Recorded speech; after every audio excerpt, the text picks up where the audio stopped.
صاحب بن یزید فرماتے ہیں کہ میری خالہ مجھے نبی کریم صلی اللہ علیہ وسلم کی بارگاہ میں لے کر گئیں. عرض کی یا رسول اللہ ابن اختی، میرا بھانجا، وقعون، واقعہ پڑھیے تو یہ ہوگا گر پڑا ہے، تو قدموں میں تکلیف آ گئی، موچ آ گئی، تکلیف ہو گئی ہے. واقعون پڑھیے تو اس کا مطلب ہوگا کہ اسے درد ہو گیا، وجعون کے معنی میں، تو اس کے پاؤں میں یا اس کے سر میں درد ہو گیا ہے. آگے کے الفاظ بتا رہے ہیں کہ وجعون سے مراد سر درد ہے، کیونکہ آگے یہ سرکار نے فمسح راسی ودعا لی بالبرکہ، سرکار نے میرے سر پر ہاتھ پھیرا اور میرے لیے برکت کی دعا فرمائی. تو اس سے یہاں مذکور تو نہیں ہے، لیکن سرکار نے ہاتھ پھیر دیا، درد ٹھیک ہو گیا. ثم توضا، پھر سرکار نے وضو کیا. فشربت من وضوئی، تو میں نے آپ کے وضو کے بچے ہوئے پانی سے کو پیا. اب یہاں وضو میں وہی دونوں احتمال ہو سکتے ہیں جو پہلے میں بیان کر چکا ہوں. ثم قمت خلف ظہری، پھر میں سرکار کے پیچھے کھڑا ہوا تو میں نے آپ کے دونوں شانوں کے درمیان خاتم النبوہ دیکھا، مثل زر الحجلہ، حجل عروسی کی گھنڈی کے مانند. حجلہ کیا چیز ہے؟ زر کی جمع ازرار ہے، گھنڈی ہے، بٹن ہے. تو یہ گھنڈی چھوٹی بھی ہوتی ہے، بڑی بھی ہوتی ہے. تو اس کا کیا مطلب ہے؟ اس کی تشریح یہ ہے کہ پہلے کے زمانے میں جب مکانات بڑے شاندار اور عمدہ نہیں ہوتے تھے تو لوگ یہ خیمہ نصب کرتے تھے اور اس کو سجاتے تھے دلہن کے لیے. دلہن آئے گی تو اسی میں وہ قیام کرے گی. تو جو خیمے میں جو چوبیں ہوتی تھیں، ان چوبوں کے اوپر کچھ گھنڈیاں لگی رہتی تھیں روکنے کے لیے. اس گھنڈی کو زر الحجلہ کہتے ہیں.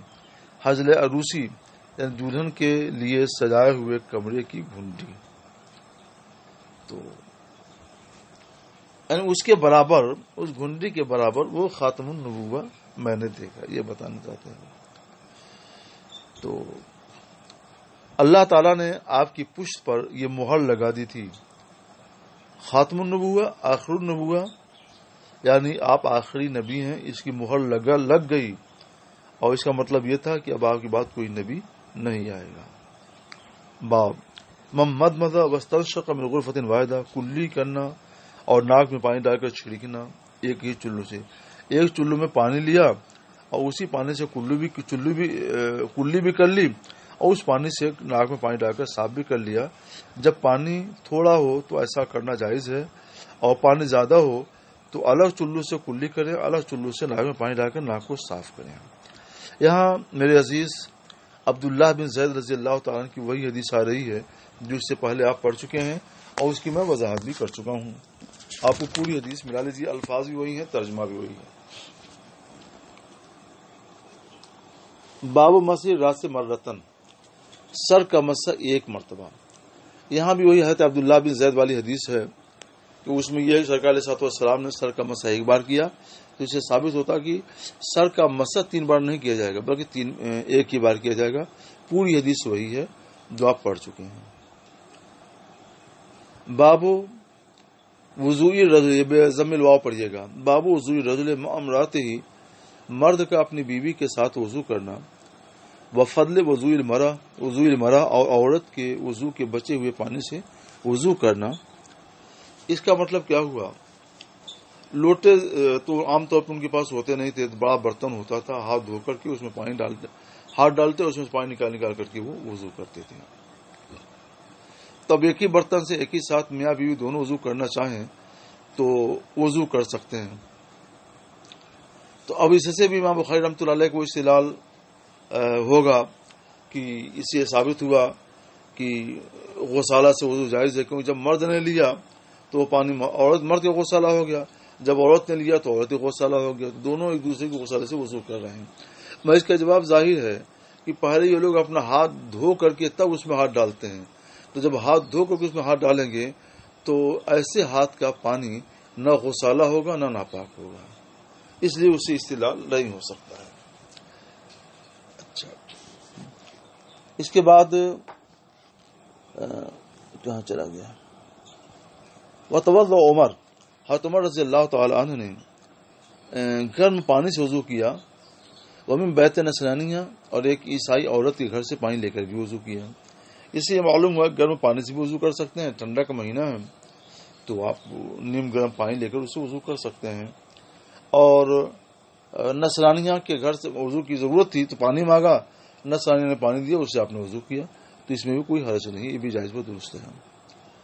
نافع عن ابن عمر، ابن عمر فرماتے ہیں کان الرجال والنساء، مرد اور عورتیں رسول اللہ صلی اللہ تعالی علیہ وسلم کے زمانے میں ایک ساتھ وضو کیا کرتے تھے. اور اس سے جو استدلال ہو سکتا ہے وہ میں نے بیان کر دیا، اور اس کے جو جواب ہے وہ بھی ہم نے واضح کر دیا. باب سب النبی صلی اللہ تعالی علیہ وسلم وضو بفتح الواو علی المغمى علیہ، مغمى علیہ بے ہوش، نبی کریم صلی اللہ تعالی علیہ وسلم کا بے ہوش آدمی کے اوپر اپنے وضو کا بچا ہوا پانی ڈالنا. وضو کا بچا ہوا پانی یہ رزق کے لیے متعین ہو جاتا ہے، میں ابھی پہلے بیان کر چکا ہوں، اور وہ پانی بھی متبرک ہو جاتا ہے اور شافی ہوتا ہے. اب اس کا یہ کیسے متبرک ہوتا ہے، کیسے شافی ہوتا ہے؟ حدیث پاک سنو. جابر بن عبداللہ کہتے ہیں کہ رسول اللہ صلی اللہ تعالی وسلم میری عیادت کے لیے آئے، وانا مریض، اور میں اس وقت بیمار تھا. جب کوئی شدید مریض ہوتا ہے اور عموماً مرض وفات میں ہوتا ہے تو اس وقت کے لیے مریض کا لفظ حدیث پاک میں بولا جاتا ہے. اور میں مریض تھا، لا عاقل، مجھے ہوش نہیں تھا. تو سرکار نے وضو کیا اور اپنے وضو کا بچا ہوا پانی میرے اوپر ڈال دیا. تو پتہ عقل تو مجھے ہوش آ گیا، تو پتہ چلا کہ وضو کا بچا ہوا پانی متبرک ہے اور شافی ہے. میں نے عرض کیا رسول اللہ لمن المیراث، میری میراث کس کے لیے ہے؟ یعنی میں مالدار آدمی ہوں، اور انما یرثنی کلالہ، میرا وارث تو صرف کلالہ ہیں. کلالہ اس کو کہتے ہیں جس کے نہ والدین ہوں اور نہ ہی اولاد ہو. تو ان کے والدین بھی نہیں تھے، فوت ہو چکے تھے، اور ان کی کوئی اولاد بھی نہیں تھی، لا ولد تھے، یہ بھائی بہن تھے، تو وہ کلالہ ہوئے. میرے والد صرف کلالہ ہوں گے. تو اس موقع سے آیت فرائض نازل ہوئی یستفتونک کے لفظ سے، جو سورۃ النساء کے آخر میں مذکور ہے، اس کو آپ لوگ دیکھ لیں گے. اور سراجی میں بھی آپ یہ سب پڑھ چکے ہیں کہ اولاد نہ ہو، والدین نہ ہو، بھائی بہن ہو تو ان کا حصہ کتنا بنتا ہے. سراجی میں آپ لوگ یہ بھی پڑھ چکے ہیں کہ فرائض فریضہ کی جمع ہے، اور فرائض یا فریضہ اسے کہتے ہیں اس حصے کو جو حصہ اللہ نے وارثوں کے لیے مقرر کر دیا ہے یا رسول اللہ نے حدیث پاک میں مقرر کر دیا ہے. تو وارثین کے وہ حصے جسے کتاب اللہ سنت رسول اللہ میں مقرر کر دیا گیا ہے، اس مقررہ حصے کو فریضہ کہا جاتا ہے، اور اس کی جمع فرائض ہے. یہ سب آپ کا پڑھا ہوا ہے. بھائی بہنوں کا حصہ کب کتنا ہوگا تفصیل بھی آپ کو سراجی میں ملے گی، آپ پڑھ بھی چکے ہیں. ایک مرتبہ تازہ کر لیجئے. باب الغسل والوضوء فی المخضب والقدح والخشب والحجارہ یا خشب. مخضب کہتے ہیں لگن کو، یہ جو بھگونا ہی بولتے ہیں، بھگونا، یہ اس زمانے میں پلاسٹک کے ٹب آتے ہیں جس میں کپڑا وپڑا دھو لیا جاتا ہے، کچھ پانی بچا کر رکھ لیا جاتا ہے، تو وہ مخضب ہے. قدح کے معنی پیالہ، اور خشب کے معنی لکڑی جس کی جمع خشب ہے، لکڑی کا برتن مراد ہے، اور حجارہ پتھر کا برتن مراد ہے. تو اچھا مخضب جو ہے لگن، یہ چھوٹا بھی ہو سکتا ہے اور بڑا بھی ہو سکتا ہے. تو عام طور پہ جو وضو کرتے تھے لوگ تو کسی بڑے برتن میں پانی رکھا ہوتا، ہاتھ دھو کر کے اس میں ہاتھ ڈالتے اور نکال کر وضو کرتے. لیکن تو یہ تو مخضب ہو گیا. مثلا قدح پیالہ ہے تو پیالے سے تو اونڈے اونڈے کے وضو کر سکتے ہیں. لکڑی کا برتن چھوٹا ہوتا ہے، پتھر کا برتن بھی چھوٹا ہوتا ہے، تو ان چھوٹے برتنوں سے بھی وضو اونڈے اونڈے کا کر سکتے ہیں، نہیں کر سکتے ہیں. تو امام بخاری رحمۃ اللہ تعالی علیہ نے ان سب کی تفصیلات حدیث نبوی سے بیان کر دی ہیں کہ لگن سے بھی وضو کر سکتے ہیں، پیالے سے بھی وضو کر سکتے ہیں، لکڑی اور پتھر کے برتنوں سے بھی وضو کر سکتے ہیں. جو آپ کو میسر ہو اس سے وضو کریں. بس وضو کریں نماز پڑھیں۔ حضرت انس روایت فرماتے ہیں کہ حضرت صلاۃ نماز کا وقت آ گیا، لوگ اس وقت سرکار صلی اللہ علیہ وسلم کی بارگاہ میں حاضر تھے۔ فقام من کانا قریب الدار الی اہلی، جن کا گھر قریب تھا تو وہ تو اپنے گھر والوں کے پاس چلے گئے، قامہ اٹھ گئے یعنی چلے گئے، پھر بھی کچھ لوگ باقی بچے تو رسول اللہ صلی اللہ تعالی وسلم کے پاس ایک لگن لایا گیا، من حجارہ، پتھر کا برتن لایا گیا، سرکار کے پاس ایک پتھر کا برتن لایا گیا، فیہ ماؤن، اس میں کچھ پانی تھا، بہت زیادہ پانی نہیں تھا، اور کتنا بڑا برتن تھا پتھر کا، فصغر المخضب ان یبسط فیہ کفہ، تو وہ لگن اس سے چھوٹا پڑ گیا کہ سرکار اس میں اپنی ہتھیلی پھیلا سکیں، یعنی اتنی بھی گنجائش نہیں تھی اس میں سرکار اپنی ہتھیلی ڈال کر اس میں پھیلائیں تو ہتھیلی پھیلا نہیں سکے سرکار علیہ السلام، اتنا چھوٹا برتن تھا۔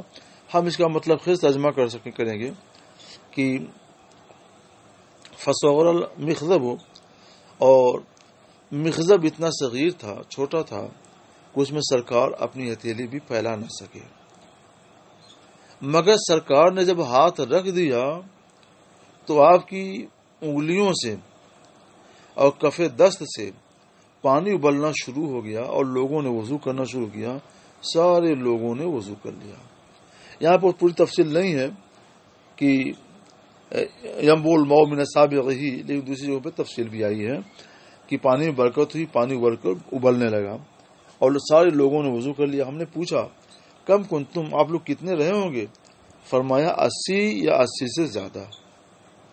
اتنے لوگوں نے ایک چھوٹے پیالے سے تھوڑا سا پانی تھا، سرکار نے ہاتھ کیا رکھ دیا کہ سبحان اللہ، اس سے پانی کا سوتا جاری ہو گیا اور جتنے لوگ تھے سب نے اس سے وضو فرما لیا۔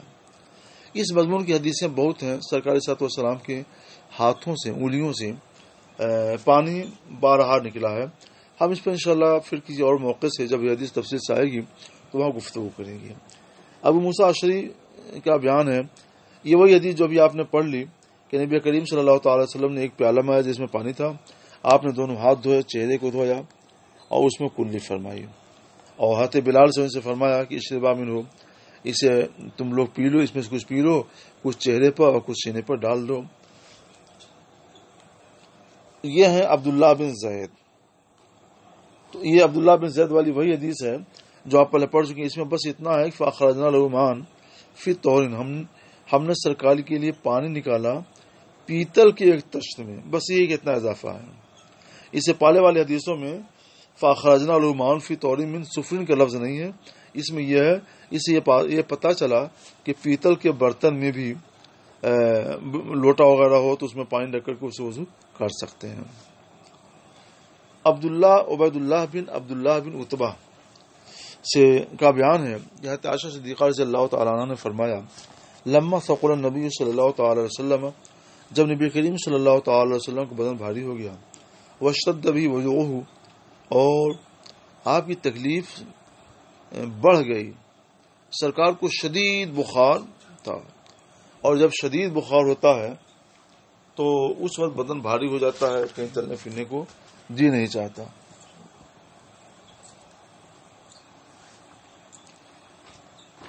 تو سرکار نے اس کے علاج کا تجویز کیا۔ استاذنہ ازواج، سب سے پہلے آپ نے اپنی بیویوں سے اجازت چاہی کہ آپ کی تیمارداری، آپ کی عادت میرے گھر میں کیا جائے، یعنی عائشہ صدیقہ کے حجرے میں۔ یاد ہے کہ سرکار صلی اللہ علیہ وسلم پر بیویوں میں باری واجب نہیں تھی، مگر سرکار از راہ تفضل و احسان باری کا لحاظ کرتے تھے۔ ایک روز ایک شب ایک بیوی کے ہاں رہتے تھے، دوسری شب دوسری بیوی کے ہاں رہتے تھے، تو اس کا لحاظ آپ فرماتے تھے، اور ان کی دلجوئی کے لیے، رضا جوئی کے لیے آپ نے فرمایا کہ تم لوگ اجازت دو تو میں عائشہ صدیقہ کے گھر میں رہوں تاکہ میری بیماری کے دن یہیں گزریں۔ فَأَذِنَّ لَهَا، تو تمام بیویوں نے اجازت دے دی۔ تو نبی کریم صلی اللہ تعالی وسلم، اب یہ حدیث بہت تفصیلی ہے، بہت مفصل حدیث ہے، اور مفصل حدیث انشاءاللہ اسی جلد میں آپ پڑھیں گے۔ یہاں بقدر ضرورت امام بخاری رحمۃ اللہ علیہ نے بہت اختصار کے ساتھ وہ حدیث پیش کی ہے. چونکہ وہ حدیث آنے والی ہے اس لیے ہم انشاءاللہ تعالی پورا ترجمہ وہیں کریں گے. یہ حدیث بخاری شریف جلد 2 میں بھی آئے گی اور بخاری شریف جلد اول جو آپ پڑھ رہے ہیں اس میں بھی آئے گی اور یہ آپ کے شامل امتحان بھی ہے. تو ابھی وہاں واقعے کو بہت شارٹ کر کے بہت مختصر کر کے بیان کر رہے ہیں کہ نبی کریم صلی اللہ تعالی وسلم 2 آدمیوں کے درمیان نکلے, 2 آدمیوں کے کندھے پر ہاتھ رکھ کر کے مسجد جانے کے لیے نکلے. حالت کیا تھی؟ تخط رجلہ فی الارض بین عباس و رجل آخر. آپ کے دونوں پاؤں زمین میں نشان بنا رہے تھے, یعنی آپ کے پاؤں زمین سے گھسٹتے ہوئے چل رہے تھے. اتنی طاقت نہیں تھی کہ پاؤں اٹھا کے رکھیں. 2 آدمیوں کے کندھے پر دونوں ہاتھ رکھے اور ان میں سے ایک تو حضرت عباس ہیں اور دوسرے آدمی کا نام یہاں پہ مذکور نہیں ہے, مگر آگے آ رہا ہے کہ عبید اللہ کہتے ہیں کہ میں نے عبید اللہ بن عباس سے معلوم کیا تو انہوں نے پوچھا تم جانتے ہو وہ دوسرا آدمی کون ہے؟ تو میں نے کہا نہیں. فرمایا وہ علی بن ابو طالب رضی اللہ تعالی عنہ تھے. تو ان 2 آدمیوں کے درمیان ہاتھ رکھ کر کے اور سہارا لے کر سرکار علیہ الصلوۃ والسلام مسجد تشریف لے گئے, اس شان کے ساتھ کہ قدم اٹھ نہیں پا رہے تھے مگر قدم گھسٹتے ہوئے چل رہے تھے, اس لیے دونوں قدموں کے نشان زمین پر بنتے ہوئے چلے جا رہے تھے. سرکار نے اخیر وقت میں بھی مسجد جانے کا اہتمام کیا تاکہ امت کو یہ ذہن ملے کہ نماز بڑی اہم چیز ہے اور کسی بھی حال میں نماز نہیں چھوٹنی چاہیے. اگر تم 2 آدمیوں کے کندھے پر ہاتھ رکھ کر ان کے سہارے جا سکتے ہو تو بھی مسجد جاؤ اور نماز پڑھو. آج افسوس کی بات ہے کہ کورونا وائرس کی وجہ سے ہم لوگ مسجد جانے سے محروم ہیں. تو اب یہاں پر ایک سوال یہ پیدا ہوتا ہے کہ حضرت عائشہ صدیقہ رضی اللہ تعالی عنہ نے رجل آخر عباس کا تو نام لیا حضرت عباس کا اور رجل آخر کا نام نہیں لیا. تو حدیث پاک میں وہ حضرت علی بن ابو طالب رضی اللہ تعالی عنہ تھے. اس کو کچھ لوگوں نے لیا کہ ان کے دل میں حضرت علی بن ابو طالب سے کچھ تھا تبھی تو نام نہیں لیا. ایسا نہیں ہے. اصل میں واقعہ کیا ہے کہ ایک طرف حضرت ابن عباس رضی اللہ تعالی عنہ تھے تو اور دوسری طرف جو ہے سرکار کا وزن زیادہ پڑ رہا تھا, بدن ادھر ہی جھکا ہوا تھا, تو اس لیے ادھر لوگ باری باری اپنے کو بدلتے رہتے تھے. تو کچھ دور حضرت علی رضی اللہ تعالیٰ عنہ رہے, کچھ دور حضرت فضل بن عباس رضی اللہ تعالیٰ عنہ رہے, کچھ دور حضرت اسامہ بن زید رضی اللہ تعالیٰ عنہ رہے. تو اگر حضرت عائشہ صدیقہ نام لیتی تو تینوں کا لیتی, اس لیے اختصار کے پیش نظر انہوں نے رجل آخر کہا دیا تاکہ جتنے لوگوں نے بھی باری باری کندھا دیا ہے ان سب لوگوں کا ذکر رجل آخر میں آ جائے. اصل وجہ یہ ہے. راوی کہتے ہیں وہ کانت عائشہ تو تحدث حضرت عائشہ صدیقہ رضی اللہ تعالیٰ عنہ بیان کرتی ہیں کہ نبی کریم صلی اللہ تعالی علیہ وسلم نے فرمایا اس کے بعد کہ آپ اپنے گھر میں حجرے میں داخل ہوئے وہ شدہ وجہ اور آپ کی بیماری شدید ہو گئی.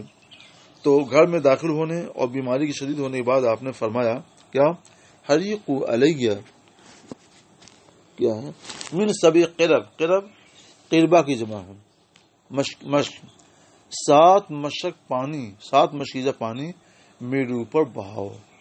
یعنی سرکار نے حکم دیا کہ مجھ کو نہلاؤ اور 7 مشک پانی سے نہلاؤ. اور مشک بھی کیسے ہوں؟ لم تحلل اوقیتہن, اوقیہ وقعون کی جمع ہے, اس کے معنی بندش کے لفظ سے پہلے بھی آ چکا ہے.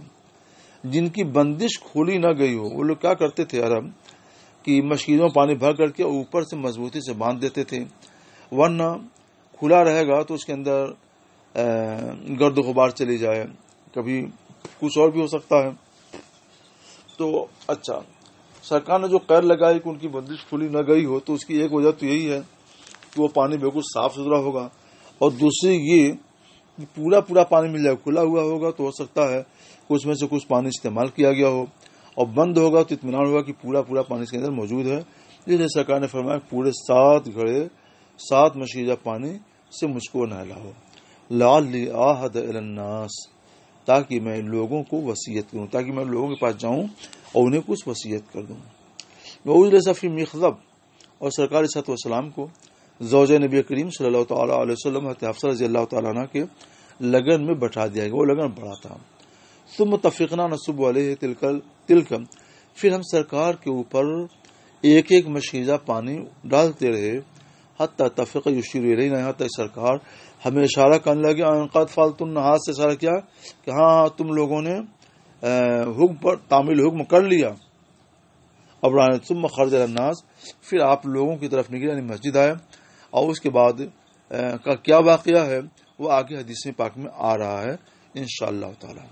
یہاں پر ہم صرف اتنی گفتگو کریں گے کہ سرکار علیہ السلام نے 7 مشکیزے کا حکم کیوں دیا، تو اس کی حکمت کیا ہے یہ احادیث نبویہ میں کہیں ذکر نہیں کی گئی ہے. لیکن جب سرکار نے 7 مشکیزے کا حکم دیا اور یہ بھی ہدایت فرمائی کہ وہ کھلے ہوئے نہ ہوں، تو اس کے اندر ضرور کسی حکمت ہوگی کہ اللہ کی طرف سے آپ کو سرکار علیہ السلام جو کام کرتے تھے، جو بات فرماتے تھے، تو وہ وحی الہی ہوا کرتا تھا. اللہ کی طرف سے آپ پر وحی آئی، محبوب ایسا کرو، اس لیے سرکار علیہ السلام نے ایسا کیا، ایسا فرمایا اور ایسا آپ کے ساتھ ہوا.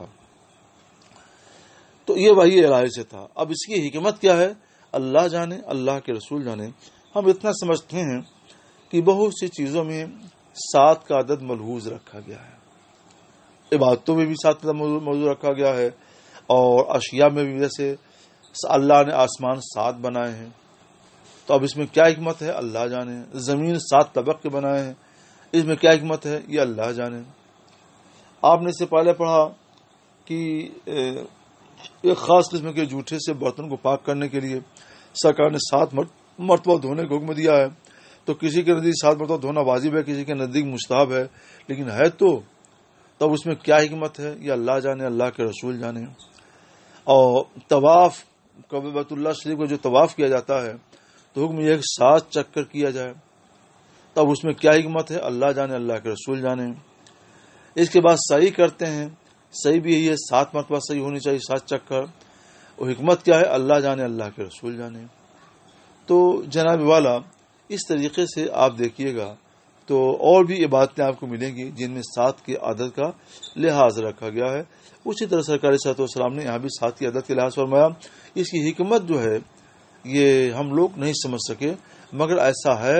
اور فعل الحکیم لا یخلو الحکمت، حکیم کا فعل حکمت سے خالی نہیں ہوتا. اس لیے ہم یقین رکھتے ہیں، اعتقاد رکھتے ہیں کہ اس کے اندر کوئی خاص حکمت تھی. اور ہوا وہی کہ جب 7 مشکل پانی سے سرکار کو نہلا دیا گیا تو آپ کا بخار ختم ہو گیا یا افاقہ ہو گیا، اور آپ اس لائق ہو گئے کہ مسجد جائیں، نماز پڑھیں اور لوگوں کو وصیت فرمائیں. تو اس طرح سے یہ بات سرکار علیہ السلام نے 7 مرتبہ غسل کیا ہے. باب الوضو من الطور، طشت سے وضو کرنے کا بیان. یہ حدیث الگ ہے. یہ ہے عمرو بن یحییٰ عن ابی، وہ فرماتے ہیں کان امی یکثر من الوضو، میرے چچا زیادہ وضو کیا کرتے تھے. نہیں، یہ حدیث بھی عبداللہ بن زید ہی والی ہے. تو انہوں نے عبداللہ بن زید سے کہا مجھے بتائیے کہ نبی کریم صلی اللہ تعالی وسلم کیسے وضو فرماتے تھے. تو انہوں نے پانی کا ایک طشت منگایا تو اسے اپنے ہاتھوں پر اڈیل کر 3 مرتبہ دھویا، اور پھر اس کے بعد پوری حدیث وہی ہے جو آپ لوگ پڑھ چکے، کئی بار یہ حدیث گزر چکی ہیں. پھر دیکھیے انس، نبی کریم صلی اللہ تعالی وسلم نے پانی کے ایک برتن منگایا، فوتیا بقدح رحراح، رحراح میں کشادہ، تو ایک کشادہ پیالہ لایا گیا جس میں کچھ پانی تھا. تو کچھ فیہ شو مما ہے، کچھ پانی تھا، زیادہ پانی نہیں تھا، اور وضو کرنا تھا زیادہ لوگوں کو. پانی اتنا تک خود سرکار صلی اللہ علیہ وسلم وضو فرماتے تو سرکار صلی اللہ علیہ وسلم بھی کہ وضو کے لیے بھی وہ کافی نہیں ہوتا، مگر سرکار صلی اللہ علیہ وسلم نے اپنے معجزے کا اظہار فرمایا، اس میں اپنے ہاتھ ڈالے. تو اب اس میں یہ ہے کہ فوضا اصابعہ فی، سرکار صلی اللہ علیہ وسلم نے اپنی انگلیاں اس میں رکھ دیں. تو انس فرماتے ہیں فجعلت انظر فی الماء، میں پانی میں دیکھنے لگا ینبع من بین اصابعہ، کہ آپ کی انگلیوں کے درمیان سے پانی ابل رہا ہے. انس کہتے ہیں فحضرت، میں نے اندازہ لگایا تو وضو کرنے والے 70 سے لے کر 80 کے درمیان تھے. اتنے لوگ تھے وضو کرنے والے. تھوڑا سا پانی لایا گیا اور اتنا پانی بڑھ گیا، اتنی برکت ہو گئی کہ 70 سے 80 لوگوں نے وضو کیا. یہ واقعہ پہلے صفحے والے واقعے سے جو سبب بھی گزرا ہے اس واقعے سے الگ ہے، کیونکہ یہاں یہ ہے کہ کہاں چلا گیا، فوتیہ بقدح رحراہ، ایک کشادہ پیالہ لایا گیا، اور الرحراہ کے معنی الاناء الواسع و الاناء الواسع الفم، تو کشادہ پیالہ. اور اس سے پہلے والے میں کیا تھا کہ پیالہ اتنا تنگ تھا کہ سرکار اس میں اپنا ہاتھ بھی اپنی ہتھیلی بھی نہیں پھیلا سکتے تھے. اس لیے وہ الگ واقعہ ہے اور یہ ایک الگ واقعہ ہے. بس اب آئندہ انشاءاللہ باب الوضوء بالمد سے اگلا سبق ہوگا.